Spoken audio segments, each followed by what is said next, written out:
For the heat, it's hydration, especially leading up to the event and during it, since you're going to be sweating a lot more. When it's colder, it's those extra layers. So when it does warm up a little bit, you can either take that off. When I do a lot of trail running, just throw it in my pack, the light jacket or whatnot. And shoe choice is going to differ as well. If you're going to be running in something where it's a little slippery, something that has better grip to it. Do you look at things like dew point when it comes to running? I'm a profuse sweater. So the dew point means that I'm going to be extra sticky when that is high, the dew point specifically. And when it's lower, I mean, I've done a run in Las Vegas before and it was 13 miles and I got done and my shirt was completely dry. So for all of us here in the Midwest or the East Coast, we're used to that humidity.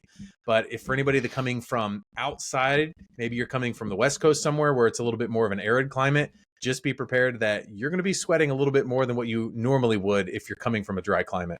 I ran a race once and it was so dry. When I was done, I had salt all over me. Oh, yeah. Has that ever happened to you? All the time. Making sure that you're up on those electrolytes, especially for those longer races, for the marathon distance, especially, and longer, whether that's the Gatorade or whatever they have along the side of the course, making sure that you are not depleting your electrolytes. How does your body tell you when the weather elements that you're in are not safe and you should stop? Know what you can do. Know your limits, whether it's the heat. If you don't deal well with the heat, then either scale back or try wearing loose, light fitting clothing.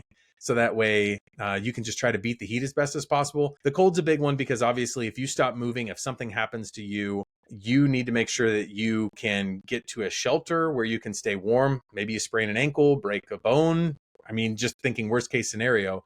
When I do my long trail runs and we're out in the middle of those state parks, we have those safety Mylar, like aluminum foil blankets, basically. So if it gets cold enough and we can't keep moving, there's something that we can wrap ourselves in to keep us warmer.